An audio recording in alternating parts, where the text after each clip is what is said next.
mais c'est bien ça, parce que franchement, j'ai rarement vu quelqu'un de courageux. Moi, je fais des vidéos, j'arrive pas à les faire.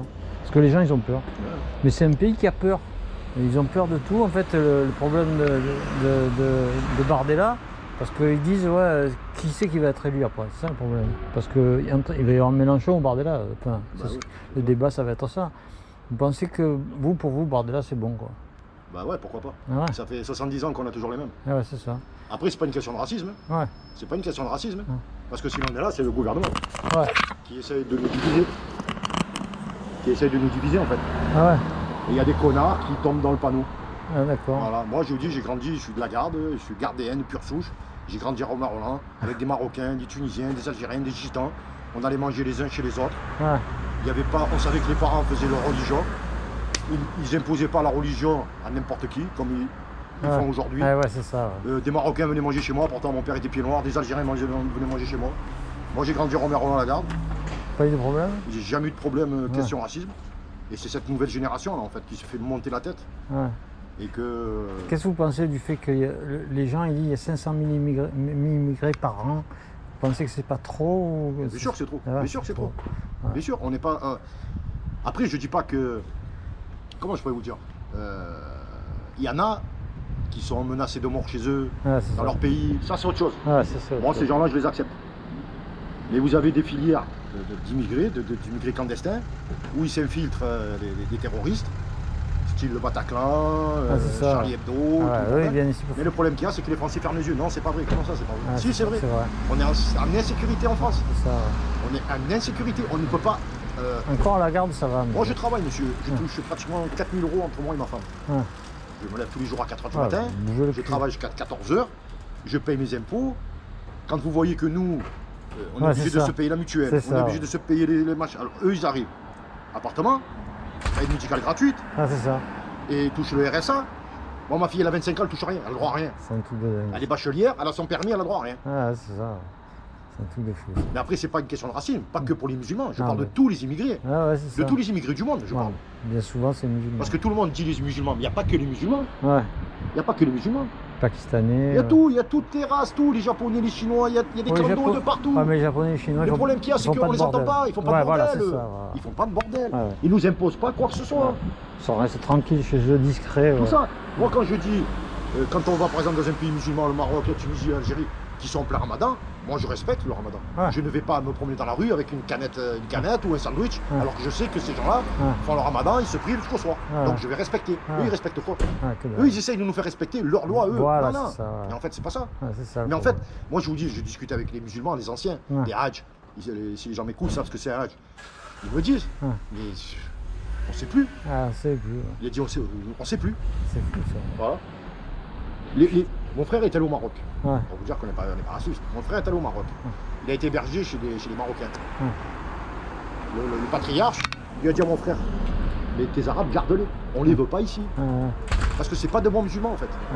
Ils prônent la guerre, ils prônent la haine, alors que le Coran, c'est pas ça. Le Coran, c'est l'amour. Oui, c'est un livre de paix. C'est une religion de paix. C'est ça. Ils ont interprété d'une façon. Voilà, c'est tout. Le truc. Après, c'est pas une question de racisme, c'est une question de. On en a marre. Les Français, que je vous parle des Français de pure souche, comme ils disent les Gaulois, comme ils nous appellent en ce moment, et les Français musulmans ou chinois ou double nationalité. Non. C'est un problème. Ah oui, bien sûr que c'est un problème, bien sûr. Et si on continue comme ça. Mais franchement, je ne sais pas qui va y avoir en 2027, parce que là, s'il n'y a pas Macron, qui va y avoir? Je vous explique un truc, monsieur. La France, c'est un pays de PD. Je vous le dis. En 14, vous avez donné votre cul aux Allemands. D'accord. S'il n'y avait pas les Américains et les Australiens, les Anglais et les Australiens qui sont arrivés, les Américains derrière, on est mort. D'accord. En 40, Pétain donne notre cul aux Allemands encore. D'accord. L'Indochine, on a donné notre cul aux Niakoué. En 62, on a donné nos culs aux Algériens. Là maintenant, on donne notre cul à qui encore? Mais on a résisté quand même dans la Deuxième Guerre mondiale. On a résisté quoi? Il y avait quand même des résistants. Et pourquoi? Parce qu'il y avait les Américains, parce qu'il n'y avait pas eu les Américains. Ouais, mais Jean Moulin, c'était la résistance.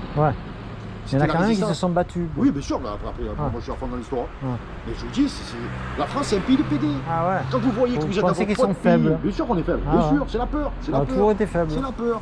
Je vous le dis, ils ont peur. On est dans notre pays, ils ont peur. Mais on est plus faible maintenant qu'avant quand même. Bien sûr. Avant on était plus fort quand même. Tout à fait. Parce que maintenant tout le monde a peur de tout. Moi j'ai parlé avec quelqu'un. Les gens ils n'osent même plus parler. Ah ouais, c'est ça. Regardez les faire. Avant de vouloir poser une question, ils font ça. Ah c'est ça. Ils ont alors peur. Ils parlent, ils font. C'est fou ça. On a peur. Comment? Moi je vous dis. Ah moi je pose des questions. J'ai pas le temps. 340 € du mutuel pour deux.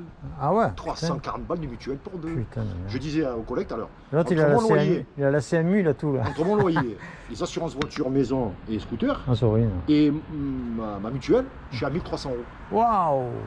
Putain de il me reste. Pour vous, pas pour vous, votre femme. Non, j'ai payé, j'ai sorti 1300 €.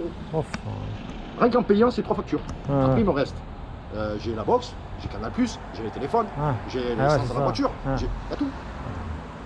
Il ne vous reste pas grand-chose. Une fois qu'on a tout payé, le 5, j'ai le dernier prélèvement, il va nous rester 400-500 €. Oh, con. Mais avec ces 500 €, il faut manger jusqu'à la fin du mois. Ah ouais, c'est ça. Nous, on fait le plein. Je monte en Italie chercher les cigarettes, pour vous dire. Je monte en Italie chercher les cigarettes parce qu'elles sont moins chères. Ici, j'en ai un, là-bas, j'en ai deux. Je fais les courses en Italie parce que c'est super moins cher. Regardez ce qu'on est obligé de faire. Alors qu'on travaille, moi je suis fonctionnaire. Alors que les autres, ils arrivent dans tout. Moi, ça fait 10 ans que j'ai pas été augmenté. Moi, je m'en 10 ans, alors quand j'entends dire les fonctionnaires, ça fait 10 ans que j'ai pas augmenté. 10 ans. Le point d'indice, ils n'ont pas augmenté. Ah ouais. Putain. Voilà. Moi, je vous dis, quand la grève, on a fait le calcul, je perds 100 € par jour. Donc j'ai perdu 100 €. 10 € de ticket resto. D'accord. Et je perds un jour pour refaire. Je vais faire pratiquement plus de 200 € pour aller manifester, et ça va servir à quoi? C'était hier, c'était hier ou aujourd'hui? Hier, c'était hier. C'était hier. Et il s'est passé quoi aujourd'hui? Que dalle. Et ils disent qu'ils vont refaire encore une manif. Si le ça, c'est comme Israël et la Palestine. Moi, si j'avais le pouvoir, j'aurais Israël de la carte et j'aurais la Palestine de la carte. Comme ça, ils ne nous emmerdent plus. Il n'y a plus de problème. Mais la Palestine, le problème, c'est le Hamas. On les raille les deux. On raille les deux. Pas l'Israël et la Palestine. On s'en fout, il n'y a plus de problème. Les pauvres Gazaouis. Il n'y a plus de problème. Ça fait 50 ans qu'ils nous emmerdent avec ça. 50 ans qu'ils nous emmerdent. Qu'est-ce que j'en ai à branler d'Israël, que j'en ai à branler de la Palestine, moi? Moi, ce que je vois, c'est en France ici. Que je crève la faim à la fin du mois. J'en ai rien à branler. Tu veux, prends un billet d'avion, prends ton passeport et va te battre en Palestine. Arrête de me casser les couilles.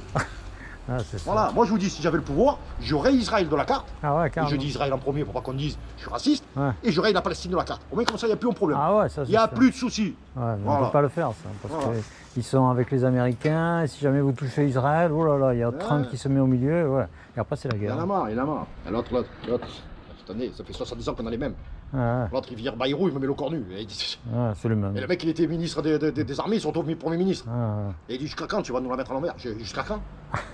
Les législatifs, c'est normal. Quand il passe en tête, le bordel là, au deuxième tour, il est au troisième. Ça, c'est un scandale. Et quand moi je discute avec les gens d'ici, ils disent ouais, mais c'était un vote de peur. Pardon? Un vote de peur. Et par contre, t'as revoté Macron.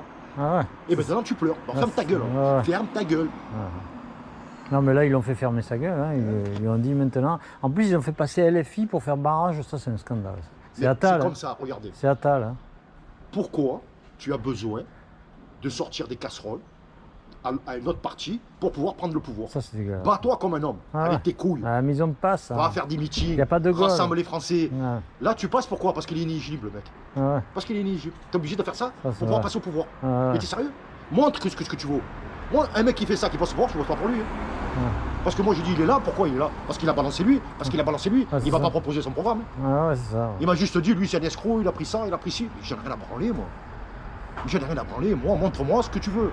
Ce que tu vas nous faire, ce que tu vas nous faire gagner, en pouvoir d'achat, en tout. Mais qu'est-ce que j'en ai à branler, moi, de ce qui touche? Mais le problème, les promesses, ils disaient ça et après, ils ne tiennent pas. Mais le problème, c'est les Français, monsieur.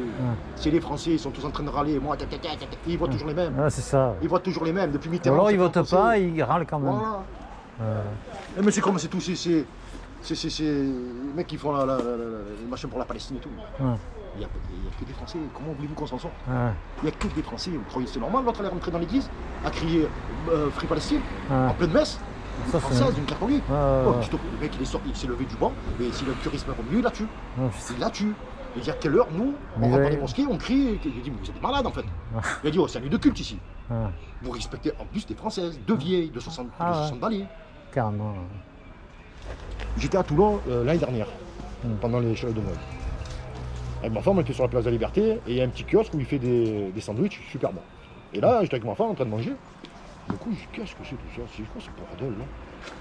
Et là, je regarde, il va y avoir au moins entre 200 et 300 flics. Motard, mec en tenue, la batte, le ci. Et d'un coup, je dis, mais c'est quoi? Pourquoi il y a tous ces flics là? Moi, je crois qu'il y avait un défilé de Noël avec le Père Noël et tout. Et d'un coup, je fais ça. Il y avait au moins 500 personnes, que des drapeaux de la Palestine. Ah ouais? Il y avait une arabe, une. Tout le reste, c'était des bobos de gauche. Ouais. Des Français, que des Français. Truc de fou. Le mec, il est sorti, il y a Burger King là, je crois que c'est Burger King, je sais plus quoi là. Il est sorti avec. Oh le mec, qu'est-ce qu'il a pas pris? Il se fait tuer. Et boycotté, tatati, c'est les Américains, tatata. Et moi là, j'étais obligé. J'ai dit, excuse-moi, tu parles de boycotter. Coca, si, oui, Orangina. Tu crois que ça vient, tu bois de l'Orangina? Il me dit ouais. Et tu crois qu'il c'est qui, Orangina? C'est le groupe Coca-Cola. D'accord? J'ai dit toutes les boissons que tu bois. Mais quoi, je sais pas. Toutes les boissons que tu bois, tu crois que c'est qui? C'est les succursales de Coca-Cola. De quoi tu me parles? Il ne savait pas de quoi il parle. Mais vous les voyez quand ils se font interviewer. C'est quoi un fasciste? Ouais, mais il est choisi. C'est quoi un facho? Il ne savait pas ce que c'est le fascisme. C'est ça. Mussolini, il ne savait pas qui c'est. Mais en fait, tu dis des mots que tu sais même, tu connais pas. En fait, il suit les autres. Quoi. Mais c'est ça le truc. C'est ça. Toi, tu dis ça, je veux dire comme ça pour toi. C'est comme ça, c'est nouveau ça. Je sais pas si je suis un homme ou une femme. C'est pour ça que tu sais pas si tu es un homme ou une femme. De quoi tu me parles? Peut-être je suis genré. Mais de quoi tu me parles? Je vais te mettre une patate dans la bouche, je vais te casser les dents, par exemple. Comment ça, tu sais pas ce que tu es? T'as quoi? T'as une paire de couilles? T'es au milieu. Mais une paire de couilles. Donc t'es un homme. Ça, c'est le nouveau. LGBT, genré, transgenre. On va où là? On va où? C'est la nouvelle génération. Tout à l'heure, vous pouvez même plus embrasser votre femme si vous êtes hétéro. Vous avez même plus le droit d'être hétéro. Ouais, mais c'est mieux vu un hétéro qu'un PD, quoi. Non, c'est fini ça, maintenant, ils sont mieux vus, eux que nous. Ah ouais? Je vous le dis, moi avant ils se cachaient pas, eux. Ils ont honte quand même. À votre époque, quel vous avez? Plus de 50 balais? 62. Voilà. À votre époque, vous voyez des PD se tenir la main? Je vous parle de ça dans les années 60, 70, 80. Vous les voyez? Est-ce que vous les voyez s'embrasser dans la rue à l'époque? Non. Vous les voyez maintenant là? Ils se promènent dans la rue, ça s'embrasse, ça se ouais, ça c'est plus. Ça se cache plus. Mais ils ont quand même honte quand même. Tout à l'heure, c'est nous qu'on a honte de se promener avec notre femme comme il y en a qui se suicident. Il y en a qui se suicident. Ouais, non, mais ils ont encore honte, mais moins qu'avant. Avant, ils se cachaient. De toute façon, ces gens-là, ils finissent, ils violent des gosses. C'est ça le problème. Après, moi, chacun fait ce qu'il veut. Il veut se bouffer le cul, il veut se bouffer la chatte. Tant qu'ils sont heureux. Laisse-moi tranquille. Respecte, quand je suis à côté, tu fais pas ton mec ou tu fais pas ta gonzasse à côté de moi. Je l'ai pas vu souvent quand même. Moi je le vois. Les gens ils sont quand même. Je suis toujours à droite à gauche avec ma femme. Il y a de tout quoi. À Sanary, au marché de nuit à Sanary cet été là. Deux mecs comme ça. Je vous jure, c'est quoi? Comme ça les mecs. Des bras comme ça, tatoués de partout, des bras comme ça. Je te dis pas main dans la main. Un gogol quoi. Ah ouais? Main dans la main. Tout Sanary comme ça. C'est marrant ça. Et les mecs ils avaient pas honte. Et les mecs ils avaient pas honte. Ça va bien? Ça va bien. Bonjour. Comme ça veut rien dire. Le mec il peut être hyper balèze. Après, ce qu'il y a, c'est que les gens comprennent que c'est pas une question de racisme. C'est une question de ras-le-bol en fait. C'est une question de ras-le-bol. Quand on voit tous ces gens qui travaillent pas, qui font rien et qui ont droit à tout. Parce que quand je parle des travailleurs, je parle autant des Français, des musulmans, des Chinois, des mecs en règle. Et ils ont droit à quoi ces gens-là? On a droit à quoi? Juste à payer. Il faut payer, et payer, et payer, et payer, et payer, et payer. Quand vous entendez Bayrou dire que la dette de la France, c'est les Français qui l'ont faite, et que les premiers qui l'ont faite, c'est les vieux. Ça, c'est des On a fait le calcul avec le collègue. Dans notre vie, en 42 ans d'annuité, ils nous prélèvent 350 000 € par personne, jusqu'à notre retraite. Ah ouais? Écoutez bien, quand ils nous virent la pension, ils nous virent 320 000 €. Ah ouais. Donc il leur reste 30 000 € par mec, d'accord? Et tu dis aux gens, c'est votre faute à vous, si le trou de la sécurité sociale. Comment tu peux dire que c'est les retraités qui font le trou de la sécurité de la France? Non mais t'es sérieux? Les pauvres vieux, ils sont. Non mais t'es sérieux? Les 350 000, ils passent où? Ils passent où? Bon, tu m'en donnes 320 000. Les 30 000 qui restent, ils sont où? C'est ça. Il y a 66 millions de Français. Mais ça, on peut rien dire, c'est l'État. Il y a 66 millions de Français. Alors, 30 000 € par 66 millions de Français, combien ça fait? C'est énorme. C'est un truc de fou. Et tu dis que c'est les retraités, mais tu les as ponctionnés toute leur vie. Et tu dis que c'est eux qui foutent la baie. T'es sérieux? Tu devrais leur donner le même salaire qu'ils touchaient au travail. Et ils comptent encore leur faire payer des trucs. Et maintenant, ils ont dit que si on dépassait les 24 000 €, on n'avait plus droit à la pension de conversion. Terminé. Fini la pension de conversion pour le mari et la femme. Voilà, si vous dépassez les 24 000 €. ça va, ouais. Et l'argent, il va aller où là? Ça, on sait pas. C'est l'État qui va y aller dans le fond. Ah ouais, mais on sait rien, on sait rien. Et tous ces putains de Français de bobos de gauche là, ils votent qui? Bon, Macron. Allez-y, c'est se faire enculer. Bon, ben le 27, il y aura. Moi, il n'y a rien qui rentre. Moi, ça fait que sortir dans mon cul. Il n'y a rien qui rentre. Moi, je vous le dis. Ah, vous vous levez le cul à mort. Ah, exactement. Bon, ma femme, elle travaille la nuit, elle fait de 22h, 8h du matin. Ouf. Elle surveille des cassos, des toxicos, des meurtrières, hein, pour 1600 € par mois.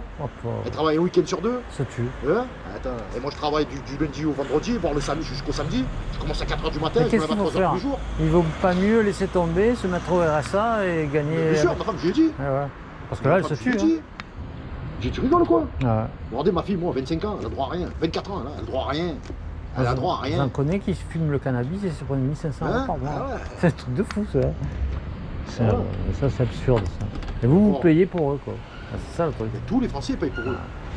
Tous les contribuables. Je ne parle pas que du français gaulois, comme ils nous appellent en ce moment. Je parle de tous les Français. Qui sont français musulmans, français japonais, français ce que vous voulez. Je parle de tous les Français. On en a marre de payer pour ces gens-là. On comprend. On comprend. Enfin voilà, moi mon YouTube c'est La Rue 83. D'accord. Je vais le mettre sur YouTube, votre vidéo. C'était super. Parce que c'est rare de trouver quelqu'un comme vous. Je porte les couilles, il n'y a pas de problème. C'est hyper.